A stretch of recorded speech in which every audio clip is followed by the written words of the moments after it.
everyone. Welcome. Welcome to Oz by Drone. I'm Greg. So we're having a little bit of fun in the background with our internet today, but we're getting there slowly. I may get up in a little while and give it a kick. We'll see how we go.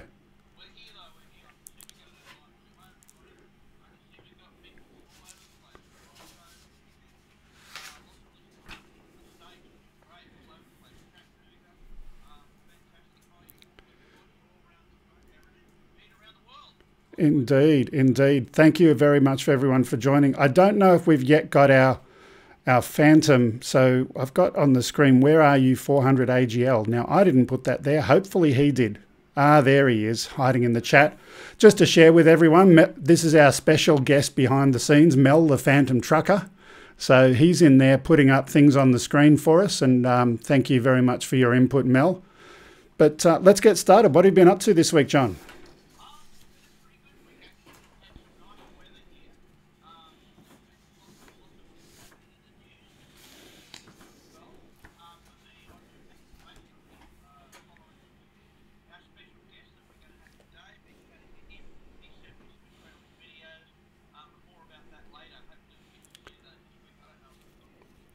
But there's some amazing videos coming in and some great videos from our viewers as well, which has been exciting.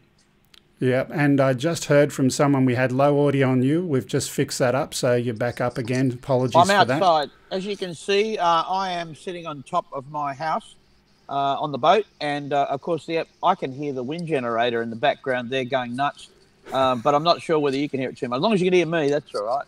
Yeah. And it's the wind generator that you can hear. That's important too. As long as it's not an internal wind generator, it's okay. Oh, come on. I wasn't going to go there. But, you know, thank you.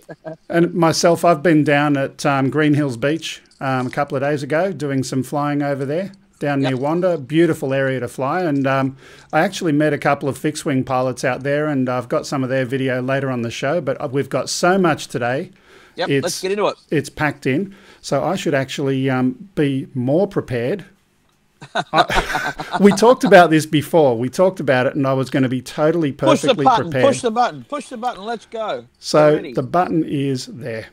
Okay, so let's get started. First of all, news, what's happening in the scene. And just a quick comment, we will be definitely talking about the recent DJI activities very, very shortly. But before we do that, just a quick comment. Our news is compiled thanks to Jeff Sills, and also the name is escaping me. I've got it on my sheet. And Greg Hilton, I should have remembered that. He was our guest a couple of weeks ago. So thank you to both of those gentlemen. If you have a look in the description, there's also a link to a wiki site where you can have a look at some more information. So first of all, DJI, the bigger picture. Now, this has been an event that everyone's been talking about, and DJI cancelled it. Now, we don't have anything specific to share about the cancellation of that event other than to say, firstly, I'm personally impressed with DJI for cancelling the event, right? There are a lot of companies that, you know, I've interacted with that have had marketing-led events that have proceeded despite a product not being ready. So I'm actually quite impressed the fact that they did take that decision to cancel it at late notice. Well, I think you might be slanted a little bit because you know what they're going to launch now. So that's really hard a part of it, isn't it? Because we know what they're going to think. Okay, go get it ready. We're happy with the aeroplane you're going to push out. Do you think that's basically it, though? Do you think that one new release of the long-awaited Mavic 2 is all it is, or you think there's something else? Look, I have my gut feeling, and I said it last week, and I've got a feeling that there's still a dual product launch. That's only a personal opinion. It's not one that's shared by many people. Well, they do that. I know they do it, so, you know. Yeah, I think there may be a Phantom 5 coming, and the reason for that, and I said it last time, we saw that one that was supposedly a special build for a customer, but the amount of effort and work that went into that for a single customer, there's no way on this earth that they wouldn't be planning to release that. The only question is, do they release it at the same time? So we'll find that out very shortly. Well, I think the Mavic 2 release and the photo that's been circulating is pretty exciting. I think basically everyone that's flown a Mavic, had a Mavic, agrees that the camera and gimbal was a rather fragile part of the airplane. rather exposed part of the aeroplane. And so if we have a better camera, better gimbal, more resolution, the Mavic as it was pretty good. And I suppose I'm jumping the gun here, Greg, am I? But we can say that the motors are bigger and the new one in the Mavic too. There you go. Let's get into it. Yeah, let's start, because everyone wants to know about the Mavic too, I think. They do. And what I'd like to do, so we've got a few photos, but before I specifically talk about the photo, I want to talk about the source of the information. I think this is really interesting and relevant because this is, you might think of it as the secret society to get some of this information sometimes, but let's have a look. We've got a couple of photos. So the first one is photo number 1.2.1. So this is a photo that came out of a tool called Slack. Now, for those of you who don't use Slack, this is also known as the DJI reverse engineering, place where we all talk about a lot of things, including, well, mostly DJI products, I suppose, but hacking DJI products. And in this case, this photo was posted. Now, notice the time there, 2:35 a.m. Now, on the next photo, this is a photo that was posted by one of the media sources claiming to have an exclusive. There's the camera. You can see the camera there quite clearly. Indeed. And I'm just pointing out the time was certainly a little bit after the original post. So my conclusion is the source of the photo came from that Slack posting. Now, we're going to talk about the content of that photo in just a few moments, but let's just quickly go to the next picture for a moment. So that wasn't the next one. There was one in between the wiki. Oh, that is the wiki. My bad. I know what you're looking at there, and that's the person who's pointing towards the prop. So that's it. But that's a big guess, isn't it? If you think you can guess who wears pink nail polish in the Slack forum. Yeah, look, there's some people who are guessing about the photo, and they're thinking that the photo has iJustine, who's certainly one of the bloggers, based on the pink nail polish. But I do want to draw people's attention to the website where you're looking at this at the moment. This is dji.retroroms.net. This is a site that I created, I own. I didn't post the photo there first, but certainly it's got a link in the top right-hand corner to Slack. So if people want to get into this underground community, both in terms of the hacking scene, finding out more about things before everyone else, this is certainly a good place to look. Now that we've talked about all of that, the aeroplane itself, we're guessing that we've got obstacle avoidance 5 directions now, but nothing on top. Yeah, absolutely. Yeah, so they're pulling in a lot of the phantom stuff in. And do you reckon that that's a 1-inch sensor hanging off it there? I can't see that it could be, but well, I mean, it's deceiving because the way the box is shrouded around it and the size of the side motors, if they're the same as the originals, I'm trying to guess. I'm trying to extrapolate what the dimensions are of that camera. The reports are a 1-inch sensor, and there's also a second one in the bottom left. That second one is, it looks to be attached to a... Yeah, I can't tell you how it would go. And you know what? Thermal camera technology has come down to the stage where even the handheld stuff, the very, affordable stuff, could be put into a sensor that size. And I can't think of why, that they would put an enterprise-type product into the Mavic. But I tell you what, I know Mavic owners, and they're into everything. People that fly Mavics want to go fast, they want to go high, they like to be able to fold it up, take it everywhere. They love everything about their Mavic. Putting a thermal camera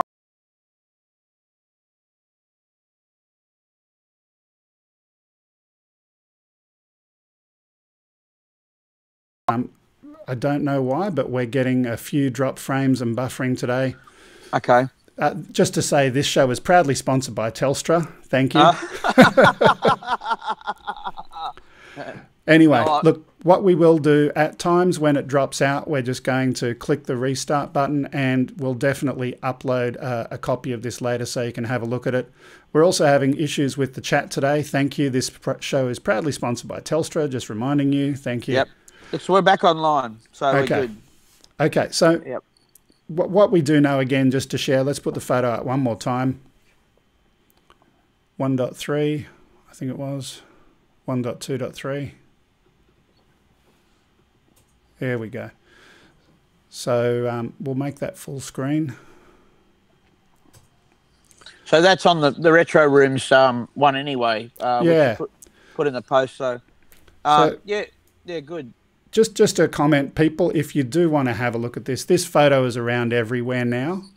And if you want to have a look at it in some more detail, you can go to either our site, which is dji.retroroms.info. I'll say it again, dji.retroroms.info. You can have a look at it there. And yeah, some interesting content in there. Just to quickly highlight though, it doesn't have the new quiet props that we're used to on our Phantoms and so forth. But there's no special news that hasn't already been circulated about the photo. But I just wanted to share where it came from. The rest is speculation, as they say. Yeah, that's right. They're definitely different motors, I can see.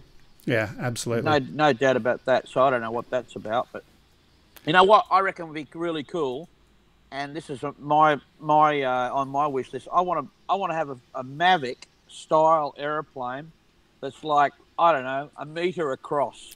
You know, massive folding arms. The thing would go into a great big tube, if you like, but something that and have it as an X8. So you'd have your top and bottom props fold out. Because I think the idea of the Mavic as a fold out and as an airframe is perfect, because everyone says it looks like the insect, but in terms of a UAV, it's very, very efficient and for what it does and the way it folds out and all that sort of stuff.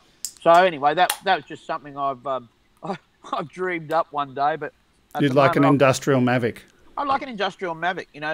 That type of convenience and airplane. A lot of the other larger quads like that fold out differently, and have all sorts of clunky clips and so forth. Speaking of industrial. Mm-hmm.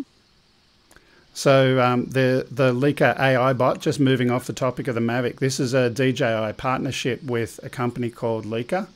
Leica are most famous for making laser measuring equipment in terms of what I know them for as well. Let's have a quick look at that information.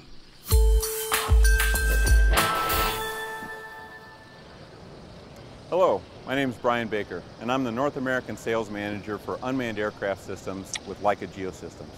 Today I'd like to introduce you to the new Leica ABOT Unmanned Aircraft System. The Leica ABOT Unmanned Aircraft System is a complete workflow combining an aircraft, a flight controller, and a full that's got field 30 grand written all over it. Suite. More. Starting with the aircraft itself.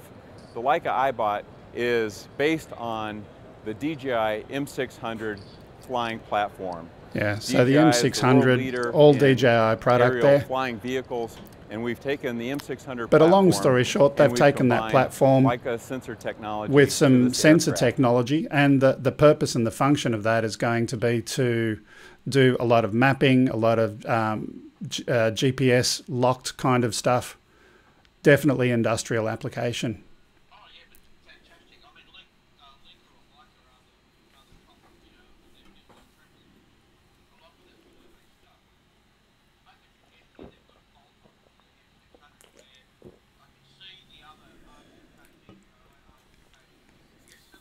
Mm.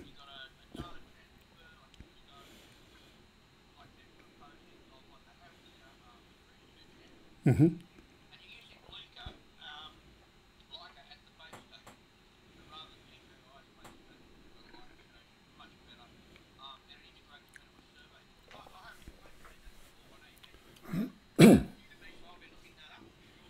Yeah, so all of the videos today, we've got the channels that they come from in the description for the video, so definitely be sure to check that out.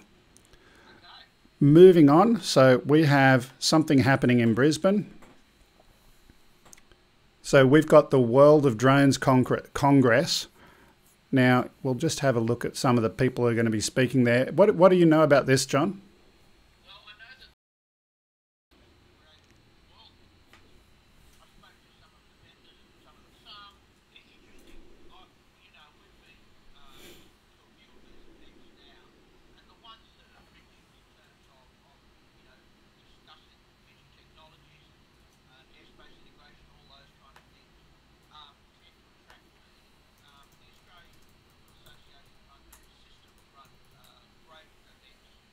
John, I don't know why your audio is down, but it is.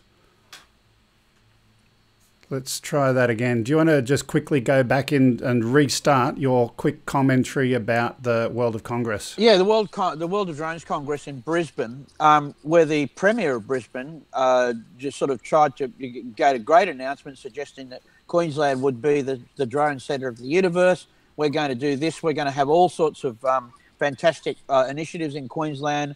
We're going to prompt emergency services and all sorts of government agencies to use drones. And because it created world news, it was very big news. However, some of the vendors mentioned that the Congress was not well attended, bit of a ghost town. And of course, there are, unless you're there, you don't really know. But I think that a World of Drones Congress, you've got to look at the content and the speakers, was always my feeling. And it's got to be something there for you. I mean, I like the ones that the Australian Association of Unmanned Systems, AAUS, runs some great conferences, great sort of content relates to, I suppose, we're not necessarily, billion-dollar grassroots operators, recreational concern, the Drones Congress. Have a look at there. If there's something for you, I think it'd be a great thing to support anyway. But as I said, last year, Queensland Premier made a big announcement. It was a great announcement that the government was going to get behind it. Who knows what they'll do this year? I'd stay tuned and see what comes up. Just let's quickly play the video of some of the people that are going to be there.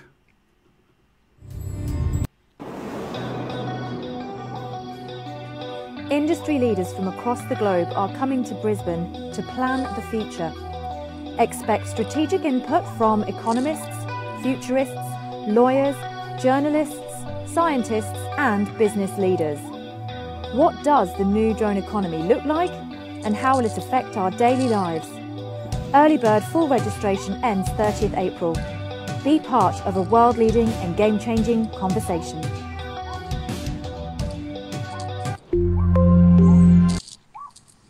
So if anyone's in Australia at that time, certainly something to have a look at. We've got the World of Congress link in the description, so if you want to click on that and have a look.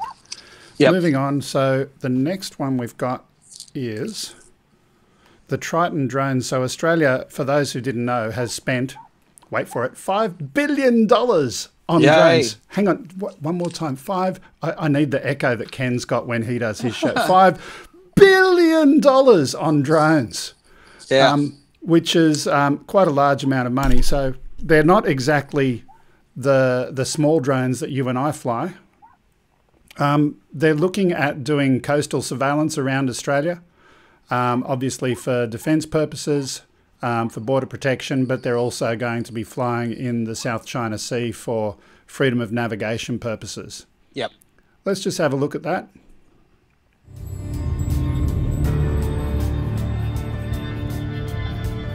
Northrop Grumman's MQ-4C Triton unmanned aircraft system provides the Australian government with an unprecedented ability to collect multiple types of intelligence, surveillance and reconnaissance information over vast areas of ocean and coastal regions. Sidewinders, eh? Triton can fly surveillance missions for more than 24 hours at altitudes exceeding 50,000 feet.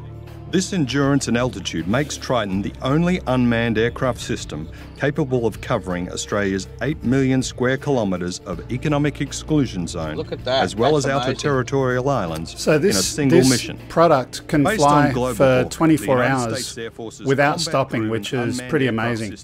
Triton was developed by the US Navy to meet demanding maritime surveillance requirements. Well, these aircraft are the flying Royal all over the Australian Air place at the Force's moment. MQ-4C They're everywhere. Triton, the system will provide an unblinking eye over the Commonwealth's maritime domain. It was only a matter of time. And look, there's a massive cost saving. The truth is, to do what they do, I mean, not only is there probably not another way to do that as effectively, other than satellites, of course, but of the difference is, and I'll just throw this out there, that adding weapons to an aircraft like that, and we are talking about the military here, add tension and threat, that's what they would do.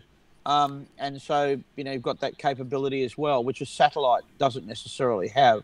And it's also, you can direct it to a particular area, circle over a spot. I mean, once upon a time, they told us that forget airplanes, satellites are going to do everything, but they don't actually yet. Perhaps we'll have unmanned systems, which a satellite is an unmanned system, of course, just a very high altitude one, and not very maneuverable necessarily. So, the fact that these high altitude or low Earth orbit aircraft are very, very capable, and I think it's a good step. I feel sorry for all the guys that fly coastal surveillance around Australia and that have had that role, but I'm sure that they'll be used effectively other ways, and this will just be and that's very, very obvious why. I imagine the Americans have them everywhere.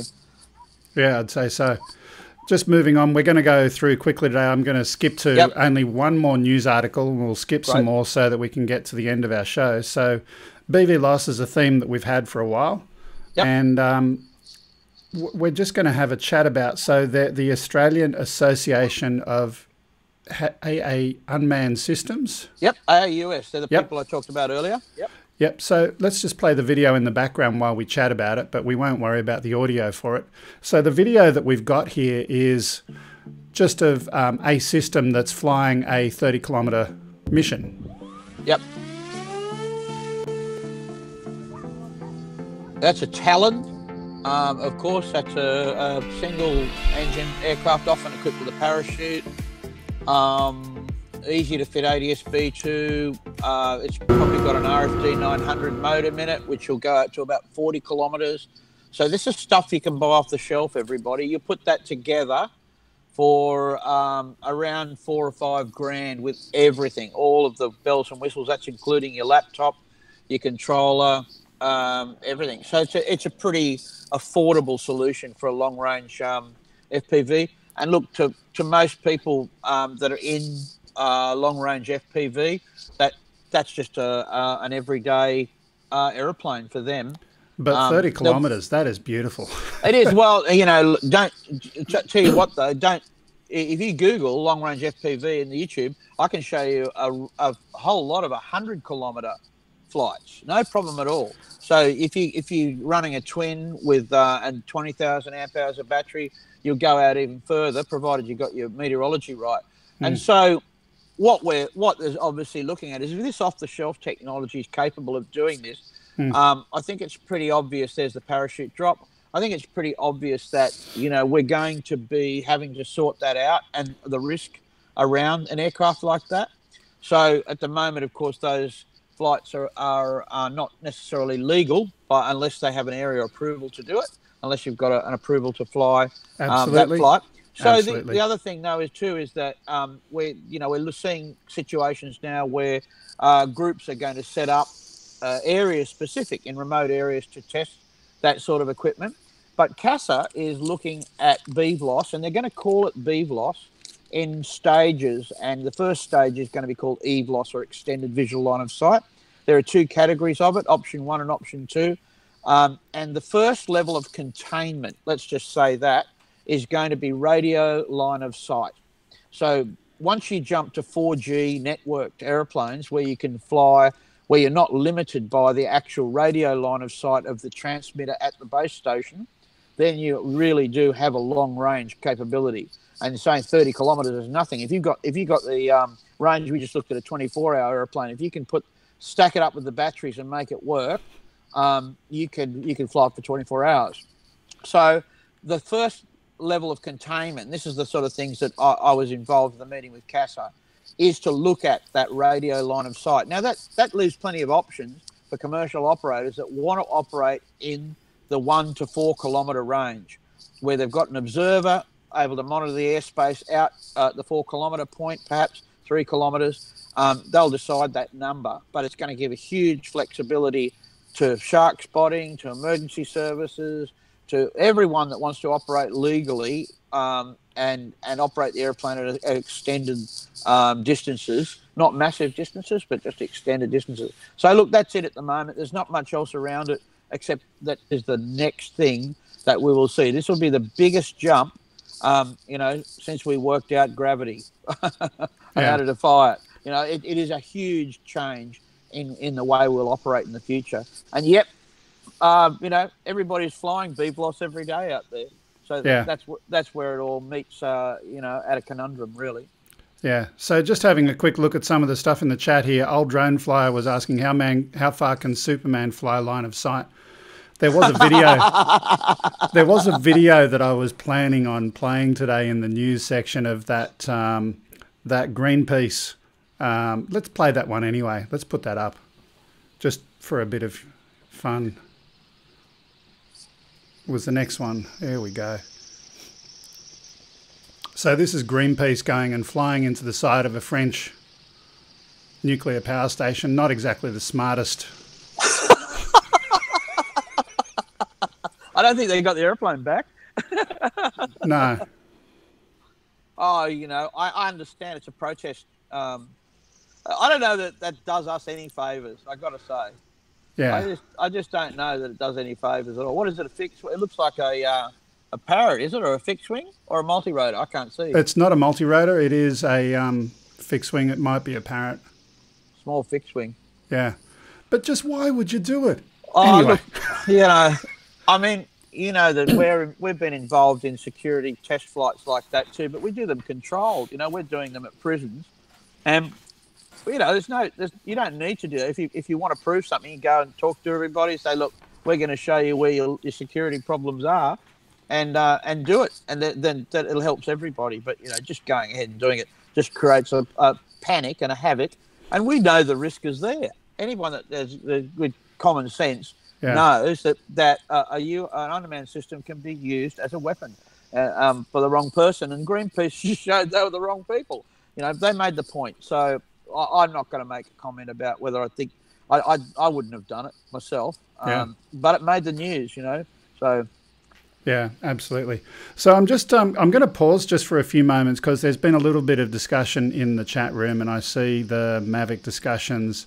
Do you think the trade war has anything to do with the Mavic release? Probably, but you know, DJI would be stupid not to have some product ready, as they have done many times before, launch to crush your competition. Are you talking about the Avanti there, the new Parrot quad that's coming out? Yeah, you know about that one. That and the Autel Evo as well. You know, there's all of these different products coming out. DJI would be stupid not to go and launch something that they had in their kit bag.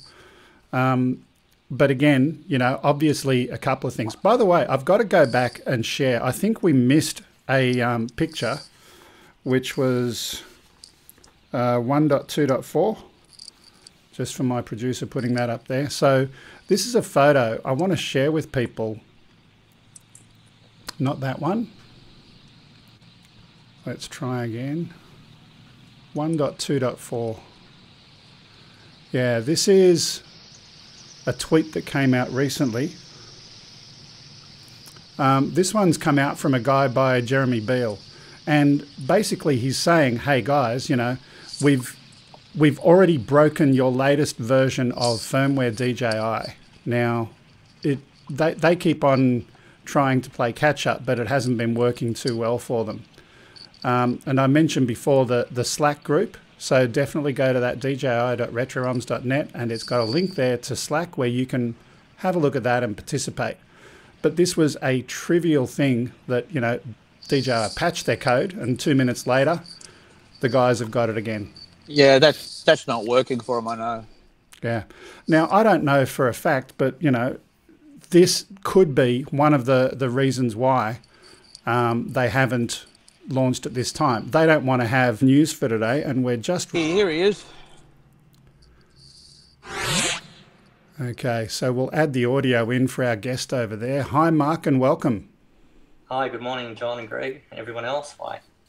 So, Mark, for those who may not have seen or heard him before, let's have a look. Is Mark's audio? Can I just get you to talk again, Mark? Yeah, hi, good morning again. No, that's fine. It is working. So, Mark is a helicopter pilot who's worked for how long? How long did you work as a rescue helicopter pilot? About 17 years. 17 years. And then how did you get from that to drone? the man you were just talking to was instrumental in that.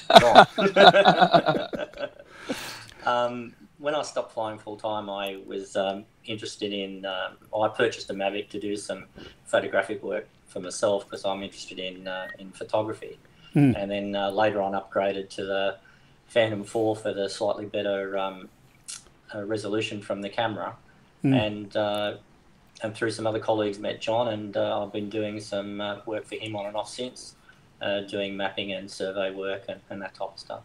Okay. So let's have a look. You've got a couple of videos that you've put together. We're going to have a look at that first of all. We'll just leave that in the background and talk over the top of it.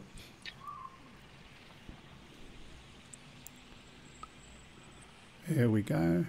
Sounds good. Coming. Ah, yes. This is, we're very privileged where I live on the east coast of Australia. We've got some magnificent beaches. And I was out just recently doing some testing of some new ND filters, and got out early in the morning before everybody was out on the beach and shot some of this footage using the Phantom 4, Phantom 4 Pro, and in fact towards the end of this you'll see some images that were shot with the Mavic for comparison. But this was all 1080p at 25 frames using the ND8 filter to get that sort of cinematic type look to the movement of the waves, which I hope you can sort of see. Yeah. I've got to ask you, I've been contemplating getting some polarizing filters for flying over water. Do you use polarizing ones yourself? No, I don't. I've only used the NDs to get the matching of the frame rate to try and get that nice smooth look to the movement, if you like. I haven't played with the others, although to be honest I have some to try. Yeah, it's on my shopping list. I definitely need to have a look at that. So this is actually the Mavic footage now, so not terribly different, but No, it's pretty good, isn't it? Yeah, no, it's very, very nice. So tell me, going from helicopter to drone, tell me how the thinking as a helicopter pilot comes into flying a drone. I think I'm about to echo words that John has sort of said in the past. It's about approaching it from a professional aviation perspective, and there's this little mnemonic we have in aviation called the 5 Ps, which I think John will probably have a giggle at. And it goes as prior planning prevents piss poor performance. And it's, that's 6. That's 6. Obviously, you didn't plan that very well, Mark. But I like that. That's great. It's the same. It's the same in IT, except we have proper planning prevents piss poor performance. Prior planning is good, but if it's not proper, it's pointless. And there's another P. Yeah, exactly. Anyway, but I guess to answer your question, being prepared, approaching it from a perspective of planning, being prepared, not only, is your aircraft prepared, but are you prepared? Have you been flying recently? If not, perhaps you should be considering the circumstances you're flying in. Maybe the conditions today aren't what I would normally go flying in, so perhaps I should be thinking about that. And also, knowing your aircraft really well, having read your flight manual, knowing how to control it, perhaps even in the case of the DJI aircraft in attitude mode, so that if things don't work according to plan, you can take control yourself and get the aircraft home. And I guess that's part of that prior planning in having that as a plan in place to see the job out in a safe manner. Yeah. Look, personally, I started flying with a toy drone from Kmart. My wife bought me as a big mistake for her. I've been flying ever since. But it was important, I think, that I actually started with a non-GPS drone. I think that was really good for my skills. Yeah, absolutely. Well, all helicopters, apart from the really big ones, don't have autopilot. So when you learn to fly a helicopter, you're learning to fly it manually. It's a brain learning exercise, and as a trainee pilot it takes you approximately 25 hours or so to get that what sometimes is referred to as hand-eye coordination, but it's really a hand-brain coordination exercise. And once your brain learns that process and you've taught it how to do that particular coordination, it becomes easier and easier as time goes on. Yeah. So what I'm going to do now, I'm going to have a chat about something that I mentioned before, but in the background, I'm just going to get our producer to put some still shots of some of your photography in the background. And we'll be talking about a different topic, but we'll come back and chat about some of those photos in a few moments. So here's my question. So there's a guy by the name of Gary Mortimer who does some stuff for SUAS News. And he has this saying, no GA below 2K. Now, as we continue to move in, progressing drones into automation and to navigation systems and all of that kind of stuff, certainly limiting general aviation is going to help that a long way. What's your thoughts on that? It's a very interesting question. I think it's going to be a long time before we see it. Aviation changes seem to take a long, long time. And the impact it's going to have on what we call general aviation, that is the lower rung of aviation, if you like, where all the training goes on, I would think would be significantly impacted by such a thing. Yeah, aviation does move slow in its planning, but by the same token, you've got separation rules for different things that are happening already in general aviation. Why not carve out, just like you've got spectrum and frequencies in radio, why not carve out a piece of airspace to make this actually more workable so that people can actually be innovative? I mean, let me preface that by saying, as a helicopter pilot, absolutely you need to have the ability for emergency vehicles to go and break that kind of ceiling and come down to do whatever they need to do.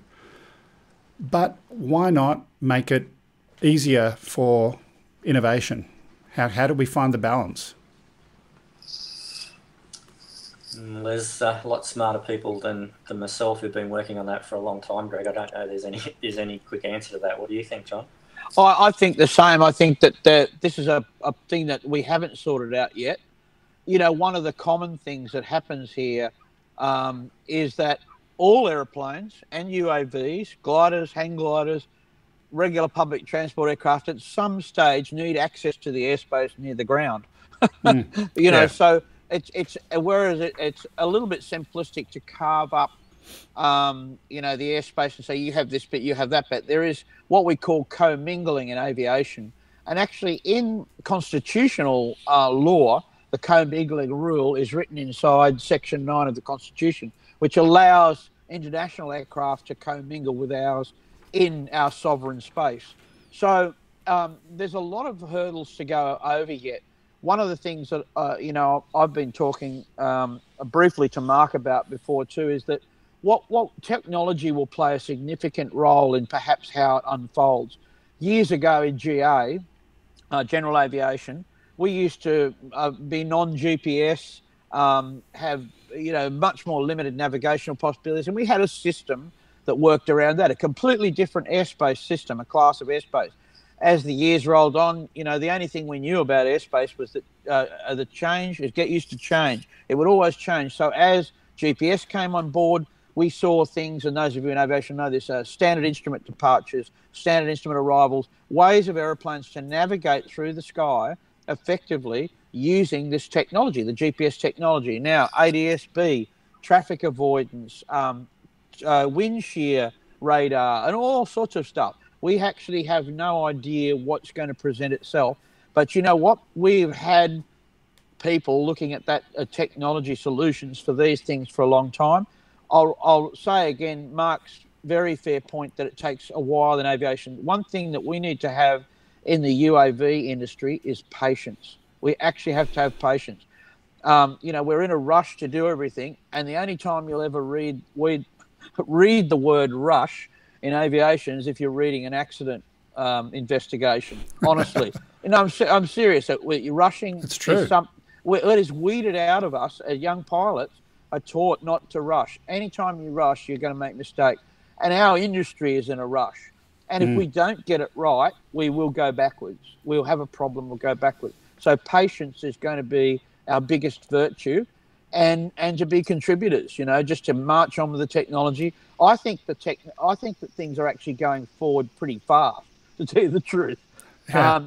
I'll tell you what. Sorry for the big diversionary topic, but sorry, Mark. No, but just as a quick one, you know, because we look, and I'll finish with this one.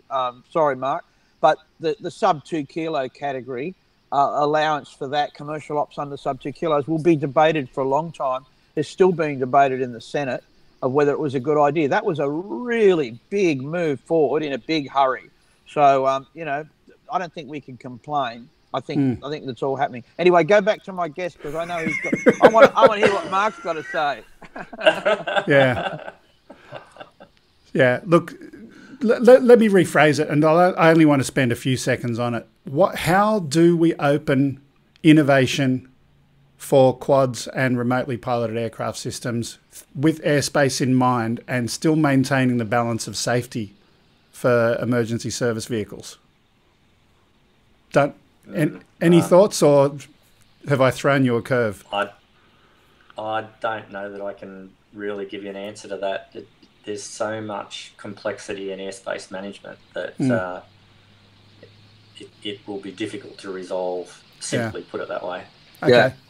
We'll leave it there, but what I will do, we'll go back to some of your photos. So going back to photo number .2, whatever that was.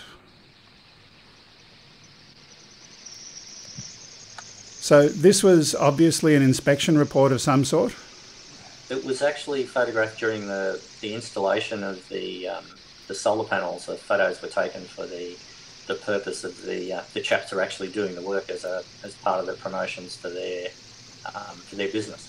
Okay, let's move on. That one I just wanted to ask about first, and this one, let's get rid of that title underneath there. That's nice. Yeah, that's actually taken with the Mavic before I had the Phantom.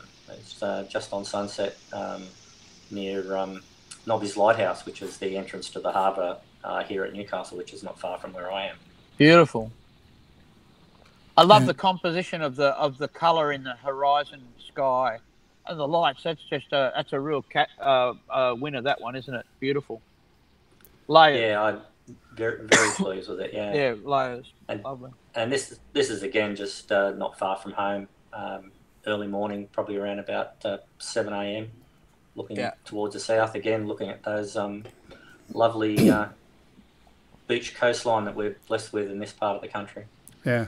We'll just skip through a couple. There was a one that looked like a nighttime exposure kind of one. Let's not that one.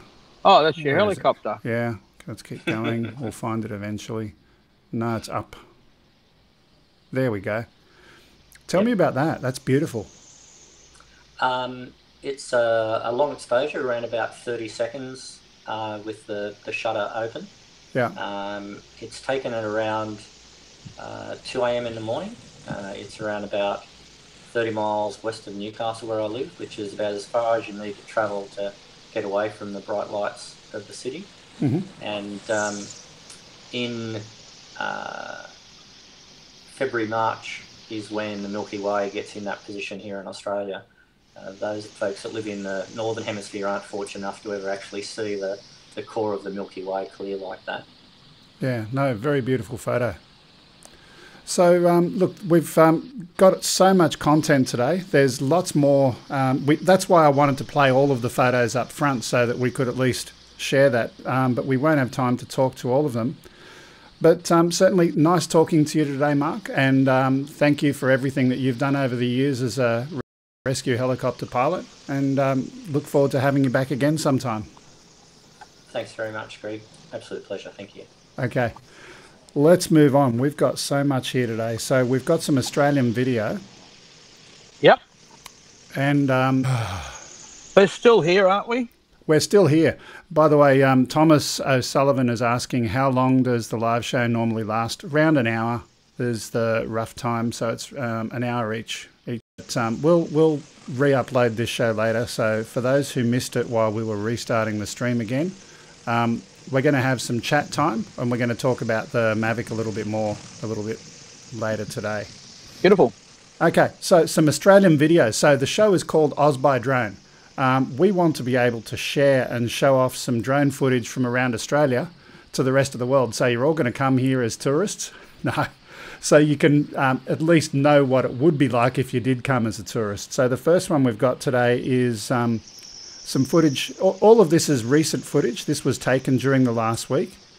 And actually, what I'm going to do before I play that, Mark is still sitting in the background there. I'm going to ask you if you could do us a favor and disconnect, because maybe that'll help with the bandwidth woes of the stream and make it a bit more stable. Thanks for that, Mark.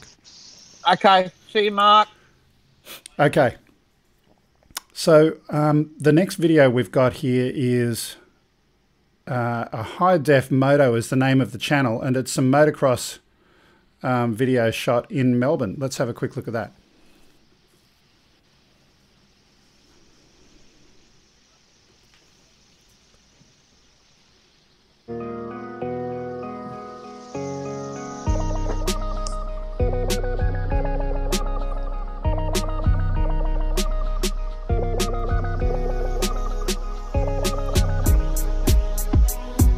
So this was only shot during the last week. Cool track. Yeah. Yeah, what a spot too. They've just dug it out of the dirt. Woohoo!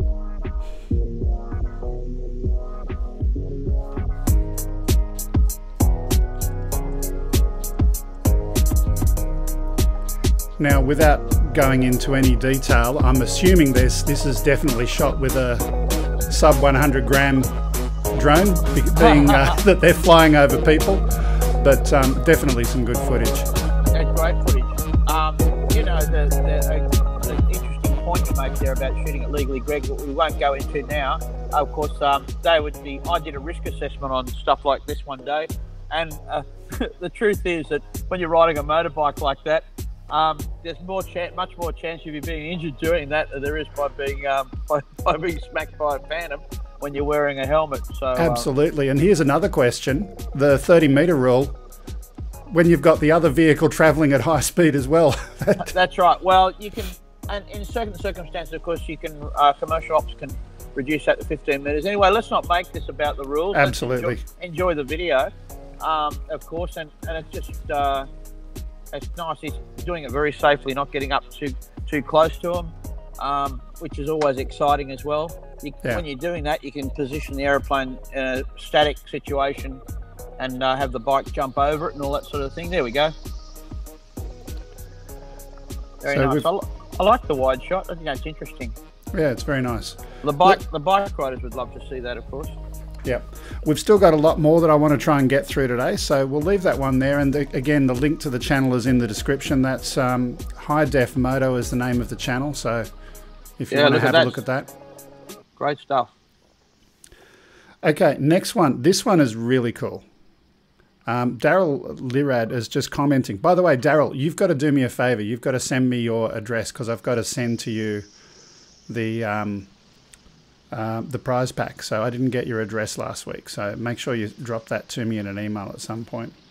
The next one is a channel called Harley Quinn FPV. Actually, I've got to go back. So Daryl said he may have got their permission.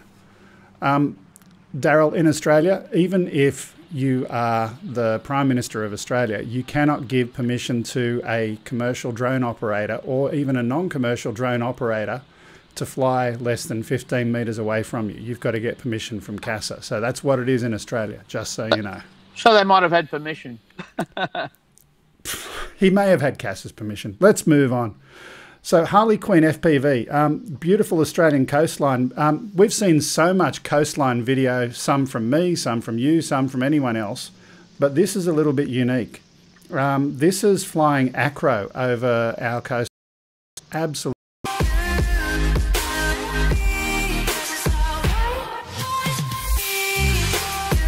Still buffering.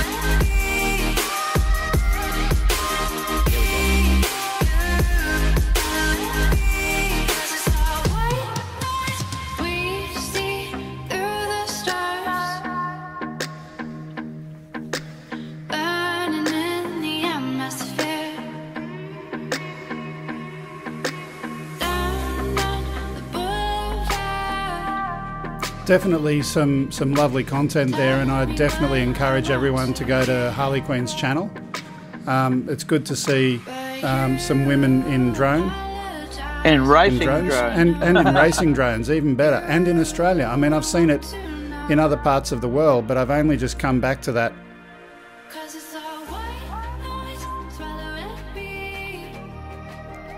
Really nice footage. And we've been buffering there again, guys. Sorry, we'll upload the video later so you can see the whole thing. But again, the video link to Harley Queen's channel is in the description. It's like a 250. Easy to put a nice GoPro on top of and shoot that kind of footage. No props in the shot because the aeroplane's on its side.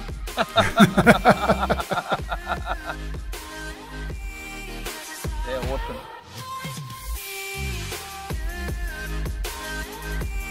Okay. Thanks for that, Harley Queen. We're going to move on to the next one now. So we were talking to Mark before and he was commenting about Nobby's Beach. So let's have a look at this one. So Nobby's Beach, Newcastle, certainly from around Mark's location. Some beautiful footage there as well. All of these videos have been sent in either by the people who took them or other people suggesting that they're really good shots that they wanted to share, showing off and highlighting parts of Australia. Nice. With the break wall. I must say though, every time I hear the name of that particular place, Nobby's Beach, it remembers me of a certain brand of peanuts.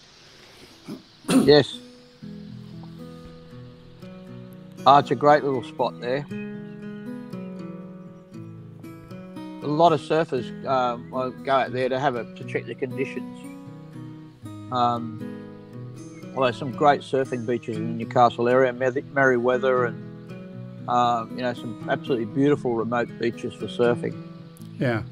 I'm just reading Greg Hilton mentioned she did the Don't Drift and Drone last week. Was that by her as well, that video? That was a great video last week as well. That was, yeah, that was really cool. Mm. Thanks, Greg. Yeah. Definitely have to get her on as a guest. Yeah, do that. Let's give her a guest and chat about the setup. I want to know about the latest in the racing quads.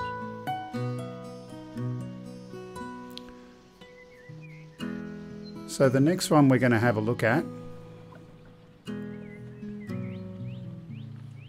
next one is someone I ran into. I mentioned I was flying down at Cronulla recently. We'll just get out of that one.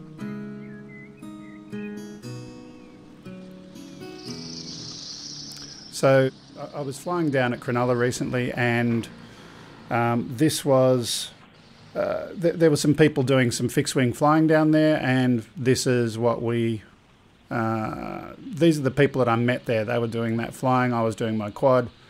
And they said they had a YouTube channel as well, so let's have a quick peek at that.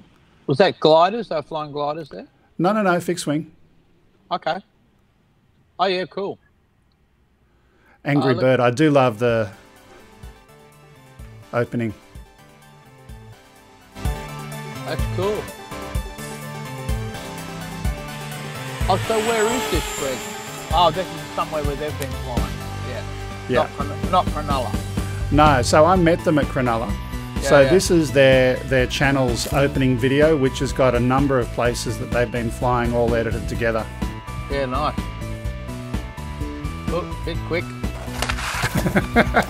Bit quick. Oh, that's nice.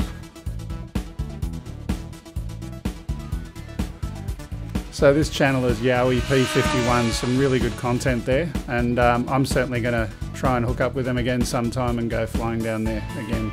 It's good to know to see that setup there with the pod aircraft with the prop on the back, that or the pylon.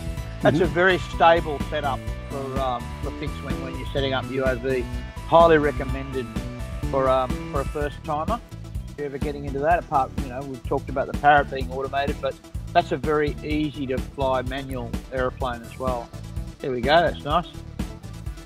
Walking around the coast. Yeah. So I'm going to skip a few things. I'm going to share one more video today, which was from Chris Hope, who's one of our viewers. This one's not an Australian one, but still some good footage nonetheless. So this is 5.1 we're skipping to.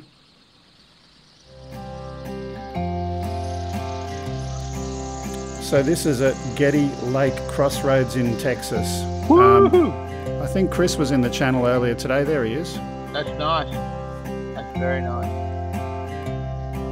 And again, layered composition. See the way you've got sky layer, tree layer, reflection layer, water layer. Just beautiful composition in terms of setting up your shot and not moving too quickly. You know, obviously horses for courses. When you've got a serene shot like that, smooth video is what draws the observer into the space. Very nice. And of course, you know, we say to, you know, there's lots and lots of fantastic video out there, of course, folks, but of course the things that we feature here are with things that we like, but mostly pieces that have been contributed by our people that watch the show. So that's what that's about, you know. Yeah. Obviously, you can get lots of things. We love to do that for the people that enjoy the show, watch the show, subscribe to the show, and so we always encourage you to send your stuff in, and you know, perhaps one day Greg Oz by Drone will grow enough that we can have a bit of a repository for video listener or subscriber videos where they can meet and greet. So anyway, one day, that's a good idea. And speaking of sending your videos in, let's just quickly remind people about a few things. Please do subscribe to our channel. It is important to us. When we reach 1,000, we have a prize. We're giving away the Osmo Mobile. So that's a giveaway. So help us to hit 1,000 by sharing a link to our channel with your friends, your aunties, your uncles, your cousins, your work colleagues, anything you can. We're also available on Facebook. Please do like our page and, again, share the link. Yep. Each week we also send out a little tweet about what we're doing each week. So you can follow us on Twitter. Yep. If you do want to upload something, we have upload at gregkuhnert.com. Do not send the actual video as an attachment because that's going to be pretty useless. But if you send a link to a Dropbox or something like that, that would be absolutely awesome. For those who want to send something in snail mail, there we have it, 5/127 Princess Highway, Sylvania, New South Wales 2224. Just to share with people, I recently sent something to someone overseas, Ken Heron, and I was going to get the video, but I didn't get time to do it today. A video of Ken trying to eat Vegemite. That was interesting. But if you've got something interesting you want to send to us, that was the address. Man, I've got something totally interesting that just happened right now. I'm going to take on a little... You got to watch this, right? So I don't know if I can reverse the video, but I just got attacked by some kind of pigeon bird, and it's a homing pigeon. So it's got stuff on its feet. Hang on, check this out. Tell me when you can see it. There's the bird there. Can you see that bird? Yeah. Okay, see, he's got things on his feet. What is that? Can you get him to dance? Have we got Ken's song? We'll get him to dance. He's freaking out. I reckon he got chased by a sea eagle. All right, and so, but he's definitely got stuff on his, like 2 rings on his feet. It's definitely some kind of pigeon, right? Is that a pigeon? Or like some kind of seagull pigeon or whatever it is? I mean, I guess so. It's a show about flying. But anyway, he just freaked out. He came right next to me, right up to me, and then now he's just settled down there. So I don't know. Maybe I don't have to worry about lunch now. I don't know. Yeah. Speaking of just having a look around, you've just gone on for a brief walk. Do you want to just see if you can go up on deck? Here we go. This is home for me. For those who don't know, John lives on a houseboat, and he's got the tragic life of looking at this out of his window every day, each and every day. I'm upstairs at the moment. This is my heliport that I'm standing on now. So I use the upstairs deck. I do all my launches off here. So I can, it's obviously flying over water. That's a dog park over there. That's on off-leash dog park. I got my tennis courts over here, and yeah, it's a life of luxury. Trust me. Yeah. Someone's got to do it though, man. Someone's got to do it. So. Yeah. We've got a request from Greg Hilton. He wants you to sing the pigeon jerky song, the Cadillac of processed meat. I can. I mean, you know, what is it about pigeons in our shows? Look at that. Yeah. Where's he gone? Where's he gone? I don't know. He's gone somewhere now. Yeah. I can't see him. Anyway, that Let's. was the pigeon thing. Yeah. So we're going to skip the aerodynamics bit for this week. We've done that for a couple of weeks. We'll chuck that in next week. We do need to talk about a competition though. So we have last week asked you to have a look at one of our videos, and I'm going to give you some time now to have a look at it. You don't need to listen to it, but I do want you to open the Kyle Bay video. It's one of our previous videos. And there's a simple question. First person to post in the chat room, what is the last thing on the screen other than the grass before the Osbodrone logo at the end of that video? Okay, first person to post that in the chat. You can open it up in the background right now. Pretty easy thing to do. I got no idea. And the answer is not grass. Okay. Okay, so it's coming down for a landing. What's the last thing you see other than the grass? Second thing, if you want to win next week, you need to have a look at the Barrel video. So there's a video taken at Barrel, which is in Australia as well. There will be a question next week. I don't know what the question is. You might yet. want to spell that, Greg, Barrel, because it's not barrel. Yeah, B-O-W-R-A-L. Yeah, B-O-W-R-A-L, Barrel. Yeah, so that's next week. By the way, what the prize is, it's a D1 store prize pack. We've got a hat and a backpack. And Steve Mack, didn't you win once before and you said you were giving it to someone else? I'm trying to remember, Steve, but either way. Fence post, is that right? That is correct. Fence post, it's a fence. This is where Ken would press the applause button, but I don't have one of those machines. I can do that for you. Here you go. I can do that. So, Steve, do send me your address. And again, our winner from last week, who I'm trying to recall, I mentioned it before. He's going to send you an address too, I know. Yeah, send me the address, giving you the hat and the backpack. And last but not least, just a reminder again, we're giving away the DJI Osmo Mobile. To win that, we need to hit 1,000 subscribers. You need to comment on the video, so please do have a look at that. And Steve Mack said, yes, I have one. Please choose someone else. So, Steve, you've got to stop answering the questions if you don't want the prize pack. No, it's good. I know what that's like. You've got to, you know, if you know the answer. Okay, so the first one to say I win instead of Steve, we'll send it out to you. Oh, no, there we go, Mars. He's the first one to say the correct answer. We'll give it to Mars. There you go, Mars. Mars, send me your address later and I'll get that out to you. What else? We'll be back again next week, but I want to have a little bit of time to chat to some people right now. So I have my magic button. Not that one. Did I press the wrong button? I did. There we go. That one. So I said we'd have some time at the end, just a couple of minutes, to continue the discussion that we've been having about DJI, Mavic, that picture, and related topics. So if you want to come into the chat room and we'll have an informal chat now. Let's get that picture back on the screen again. I think it was the one that says Wiki in the... with the pink fingernail polish in it. There it is. That's the one.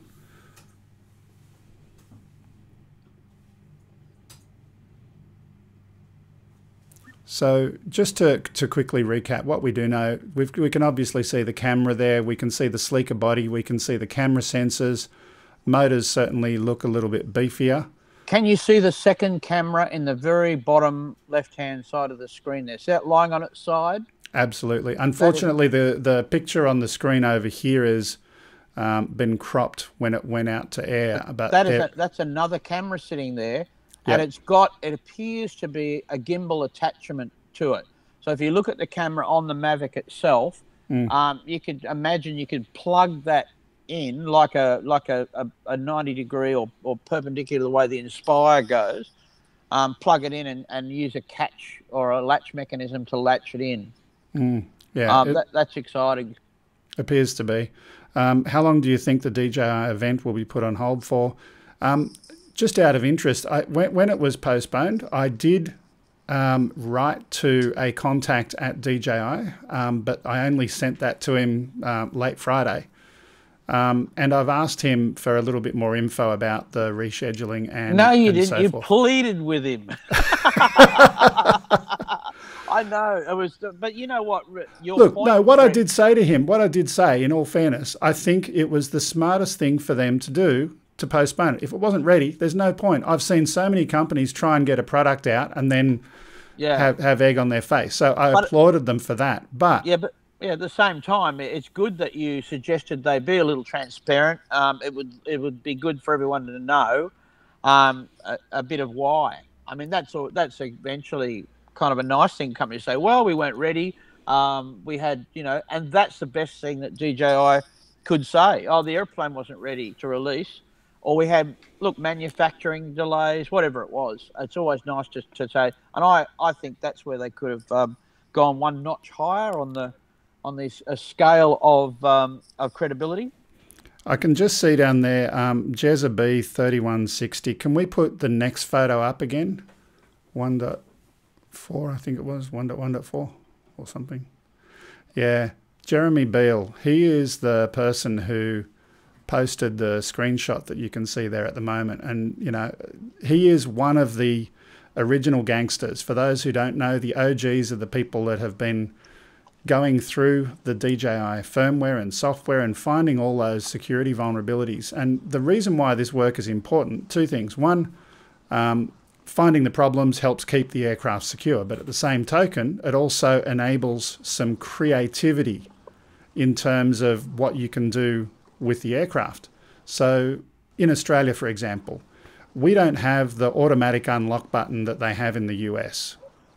You've got to send an email off, unless that's changed. I haven't had a look at that recently, but send an email off. Yeah.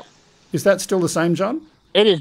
They've changed one thing. You can go online and register. You've still got to receive an email and actual license. So what it's called is custom unlocking. And in the States, there are areas where you can have to custom unlock as well. And there are areas designated where you can have a self-unlock. So the rest of the world pretty much is custom unlock other than the US and perhaps China, I don't know.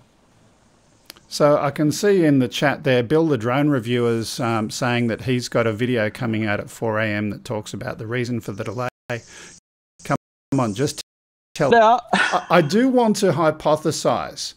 There's only a couple of reasons why this is going to be. It's either a hardware problem, pretty basic, or if it is a software problem, the only reason why the software would stop them from doing the launch event is if it was a security vulnerability, because DJI don't want someone to get that version of code because they know it's vulnerable.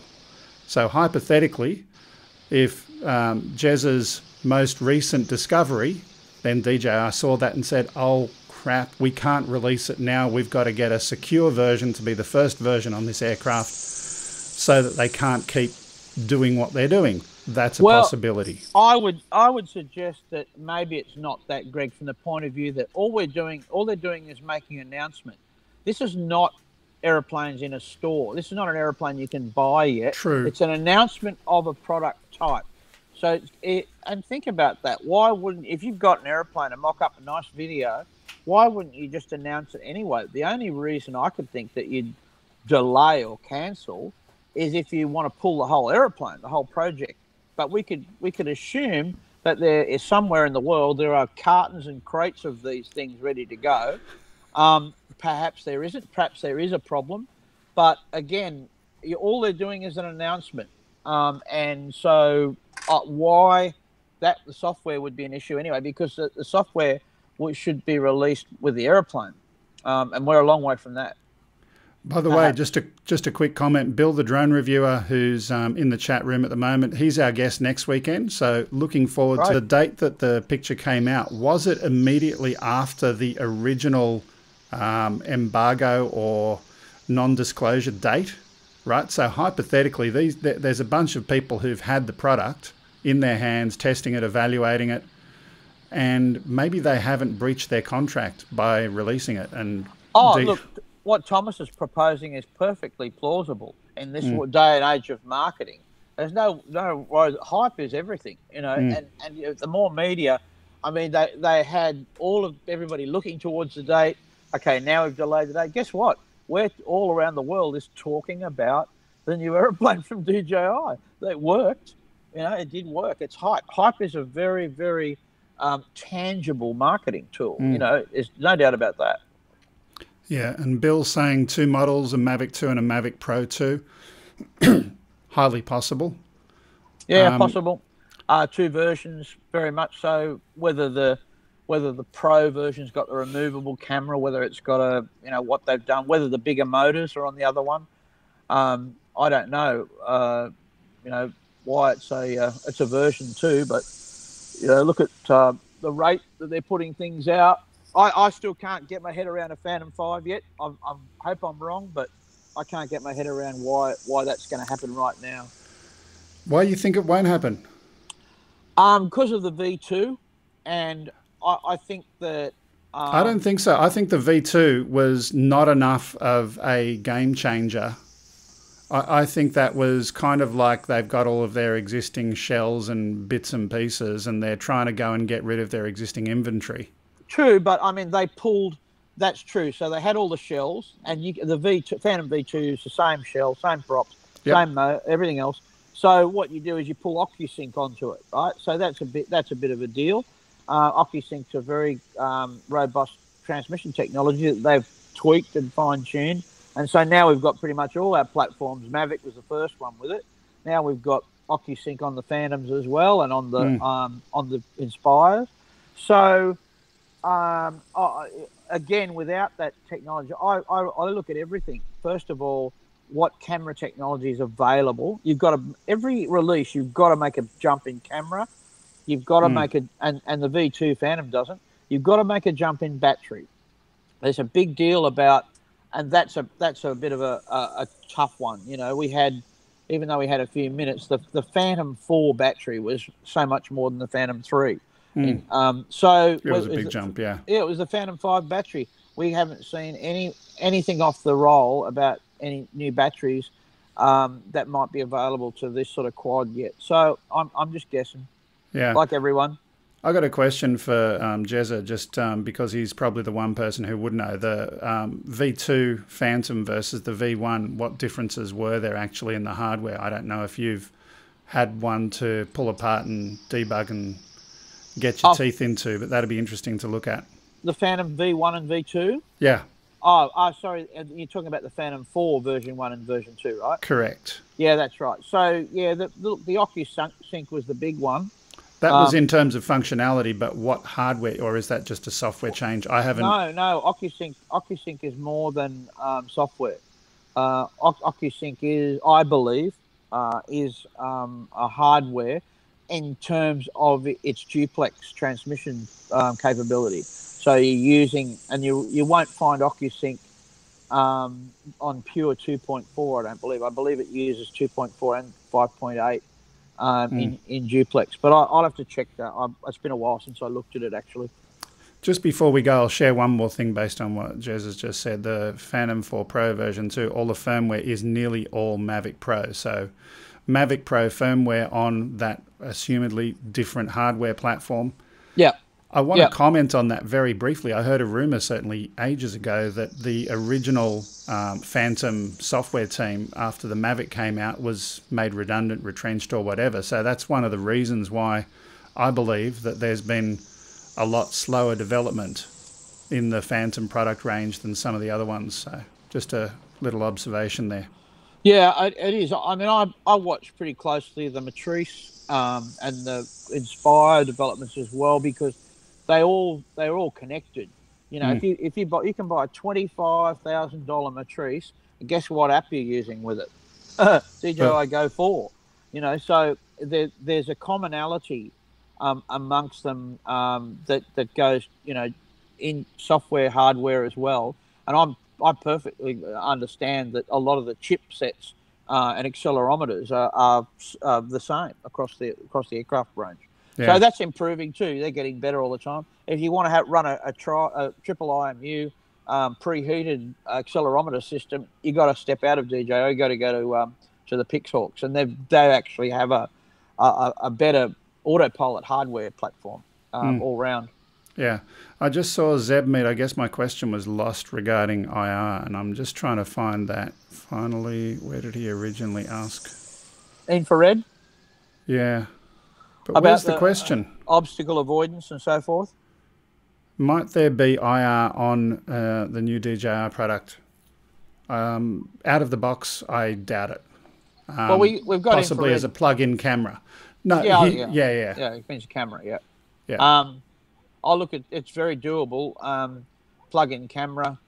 I mean, we've been getting clever with RGB cameras as well. You can put filters on those if you want to have near red filters on it and so forth. It's very limited. It's nothing like thermal or radiographics. But light is basically a waveform. So all you're doing is being able to manage a different waveform. Doesn't matter whether it's unless you're measuring heat, anything like that is definitely possible in terms of infrared. No problem. Yeah. Okay, look, we've gone over time a little bit today, but it's been good having the chat at the end of the show. I'm looking forward to being here again next week. The video will be uploaded, so for those of you who are watching live and battling with both the in and out and also the audio coming, I think, from John's mic, it sounds like, I don't know. Well, you can hear the wind generator now. It's not the pigeon anymore. I think the pigeon's taken off because the wind has picked up. We're looking at just on 20 knots now. The wind generator. Have you been eating baked beans again? Anyway, no, I haven't. Okay, good. With that, thank you for watching. See you next time. I'm Greg. I'm John. And we're Oz by Drone. Bye See for you now. next time. Bye-bye.